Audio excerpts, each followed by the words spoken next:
नमस्कार दोस्तों, Indian money के YouTube चैनल में एक बार फिर से आपका स्वागत है। मैं हूं सीए सिद्धार्थ मेहरा।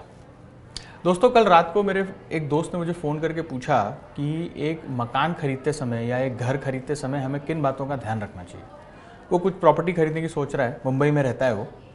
सो उसने मुझसे ऐसी जनरली एक जानकारी लेने की कोशिश की। मैंने सोचा क्यों ना आज हम अपने वीडियो का इसको एक मुद्दा बनाएं और इस बारे में कुछ छोटी सी चर्चा कर लेते हैं। कुछ पॉइंट्स हैं जिसका हमें ध्यान रखना होता है कोई भी घर खरीदने के पहले, चाहे वो बंगला आप खरीद रहे हैं या आप कोई फ्लैट या अपार्टमेंट खरीद रहे हैं किसी कॉलोनी में या स्टैंड अलोन बिल्डिंग में।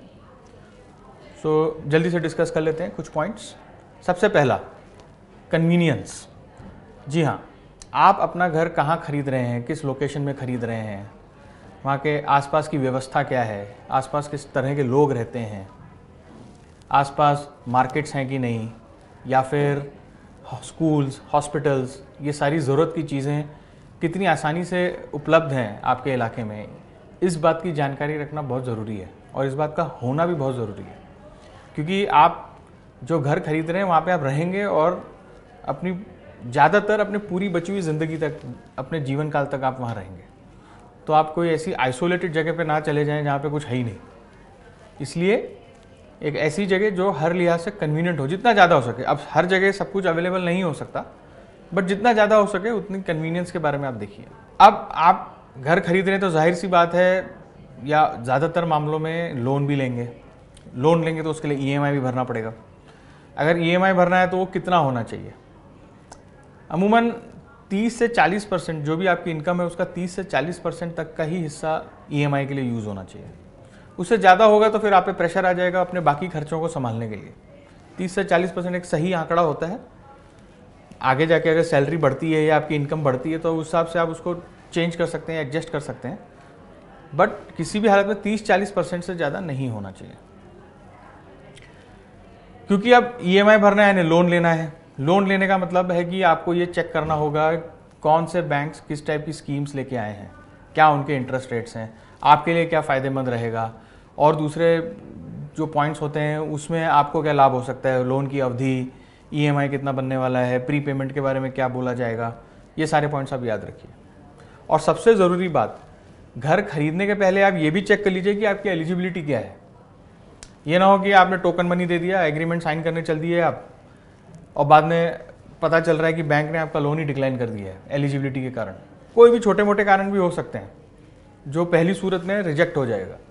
तो पहले इस बात का ध्यान रखिए कि आपकी एलिजिबिलिटी क्या है, किस बैंक में आपकी एलिजिबिलिटी फटाफट हो रही है, या जो आपकी पसंद का बैंक है जो ज़्यादा अच्छा प्रोडक्ट दे रहा है उसमें आप एलिजिबल हैं या नहीं। बहुत सारे कारण हो सकते हैं, आपका क्रेडिट स्कोर, केवाईसी, आपकी इनकम, ये सारे पॉइंट्स। एक बार आपने ये तसल्ली कर ली कि जी हाँ आप एलिजिबल हैं, उसके बाद आप आगे बढ़िए मकान खरीदने के लिए। जब हम मकान खरीदते हैं ज़्यादातर हम बिल्डर से सारे कागजात मांगते हैं, सारे डॉक्यूमेंट्स, आपके लीगल डॉक्यूमेंट्स, उनको जो भी म्यूनसिपैलिटी से या सरकार से जो भी तरह तरह के अप्रूवल्स आए होंगे वो सारे डॉक्यूमेंट्स, वो सारे डॉक्यूमेंट्स लीजिए, एटलीस्ट उनकी कॉपी मांगिए, वो दे देते हैं, इसमें कोई ऐसी परेशानी नहीं है। और एक अच्छे लॉयर से, वकील से उसको चेक करवाइए, कहीं वो कोई फेक डॉक्यूमेंट तो नहीं है। हर लिहाज से वो सही डॉक्यूमेंट होना चाहिए। एक बार वो हो गया तो आपको भी तसल्ली हो जाएगी कि आप सही जगह खरीद रहे हैं। कल को ऐसा निकला कि ये ज़मीन तो किसी और की थी, किसी और ने मकान बना लिया, तो आप ही का नुकसान होगा, आप ही के पैसे फंस जाएंगे। फिर अगला पॉइंट आता है ईएमआई से रिलेटेड। आजकल का जो ज़माना चल रहा है, अनसर्टेनिटी बहुत ज़्यादा है और ज़िंदगी में अनसर्टेनिटी वैसे भी रह सकती है। तो एक इमरजेंसी फंड आपके पास होना चाहिए जिसमें आप अगले 6 से 7 महीने तक का ईएमआई का फंड उसमें आप रखिए, अपनी तैयारी रखिए। कल को मान लीजिए किसी का व्यवसाय चला जाए या उसकी नौकरी चली जाए तो कम से कम उसका जितने पैसे तो होंगे अपने ईएमआई का ध्यान रख सकता है वो, उसमें आप निश्चिंत रहेंगे। उसकी तैयारी होना हमेशा ज़रूरी है। और सबसे ज़रूरी बात यह है कि होम खरीदते समय या घर खरीदते समय होम लोन ही लेना चाहिए, पर्सनल लोन पे मत जाइए। वो बेकार में आपका क्रेडिट स्कोर बिगाड़ेगा, आपकी इंटरेस्ट कॉस्ट को बहुत ज़्यादा बढ़ा देगा, और ये बहुत ही इनडिसिप्लिन तरीका होता है एक तरह से घर के लिए खर्चा करना। और जब आप घर खरीद रहे हैं, आप तुरंत पोजेशन ले रहे हैं या आने वाले समय में उसका पोजेशन लेंगे, आपको घर फर्निश भी कराना पड़ेगा, सारे काम कराने पड़ेंगे, फर्नीचर्स चाहिए, इलेक्ट्रिकल अप्लायंसेस चाहिए वगैरह वगैरह, उसके लिए भी आपको खर्चा करना पड़ेगा। उसकी तैयारी भी आप अभी से ही करना शुरू कर लीजिए।